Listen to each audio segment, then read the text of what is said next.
जय सिया राम, जय बागेश्वर धाम। बागेश्वर धाम की जय, बालाजी महाराज की जय।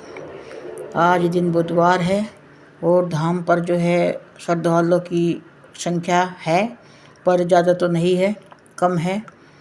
और जो है फिर भी जो है दर्शन के लिए श्रद्धालु आ रहे हैं, जा रहे हैं। और मंदिर का कार्य भी बहुत जो है चल रहा है, रफ्तार से ही कार्य चल रहा है। मंदिर का निर्माण भी, परिक्रमा मार्ग को बहुत अच्छा पक्का बनाया जा रहा है। और जो है पिलर खड़े हुए हैं परिक्रमा मार्ग के, और ये पर से छापे जाएंगे, छत बनाई जाएगी, जिससे बरसात में भी जो आराम से परिक्रमा श्रद्धालु कर सकते हैं। ऐसे ही किया जाएगा।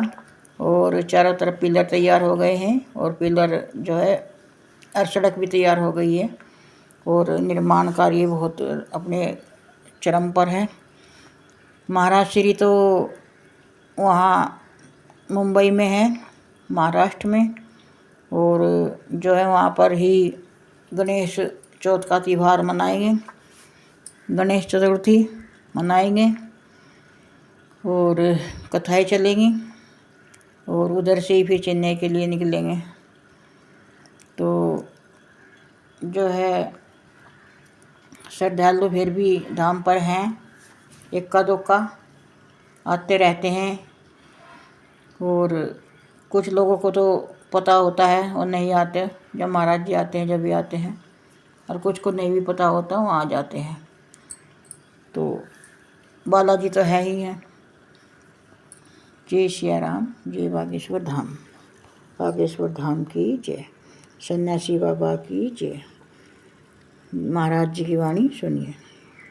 जिस रस को पीने के लिए बड़े बड़े महापुरुषों ने आदेश दिया, वचन कहे, उपलब्धि पाई, उसी रस का नाम राम रसायन। अब वो हनुमान जी के पास राम रसायन तुम्हारे पास सदा रहो रघुपति के दास। राम रसायन तुम्हारे पास सदा रहो रघुपति के दास। उस राम रसायन के बारे में जिस पर चर्चा हुई है वो मेरे पागलों राम रस है, वो तो हनुमान जी के पास मिलेगा। एक आज की बात, फिर हनुमान जी पर चर्चा।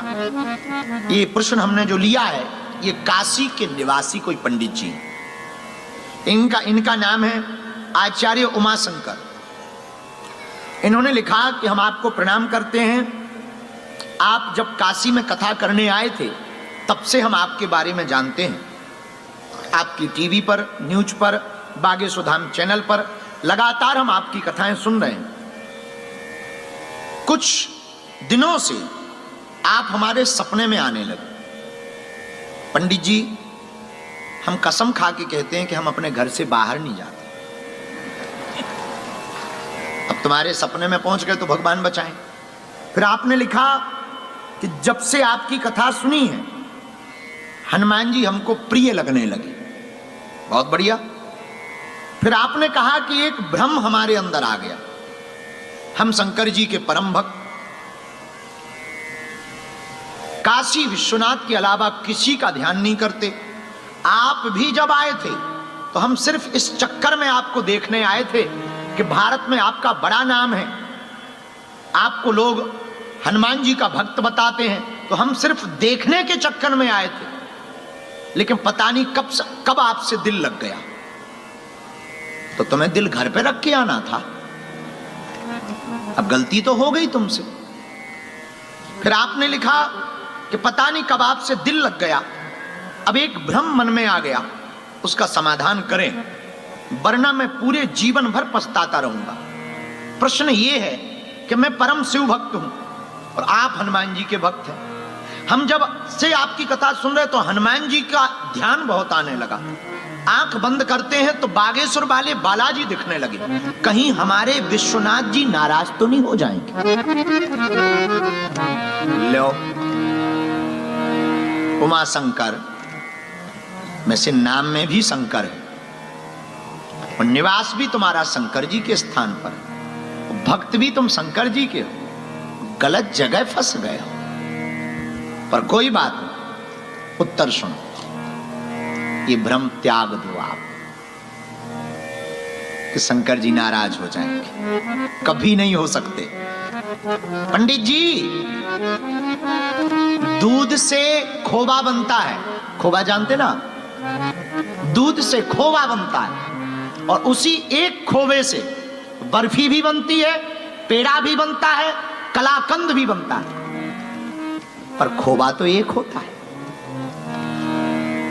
खोवा तो एक होता है। गोल्ड यानी सोना, सोना से ब्रेसलेट भी बनता है, कर्णफूल भी बनते हैं, अंगूठी भी बनती है, महाराज चैन भी बनती है, सुंदर ढंग पर से सोना हमें तो एक समझाया होता है।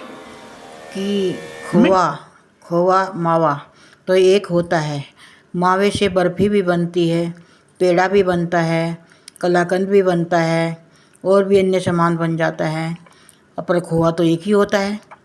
जैसे ही पूर्ण ब्रह्म परमात्मा तो एक ही होता है, और उसके जो है नाम अनेक होते हैं, हनुमान रूप में, शिवजी रूप में, देवी रूप में, अनेक रूपों में भगवान तो एक ही होता है। ऐसे ही जो है सोना एक होता है, पर उसके आभूषण जो बनाते हैं अनेक प्रकार के बन जाते हैं। गले की जो हम हार भी बना सकते हैं, हाथ का ब्रेसलेट भी बना सकते हैं, हाथ की अंगूठी भी बना सकते हैं, और भी अन्य सामान बन जाते हैं, पर सोना तो एक होता है।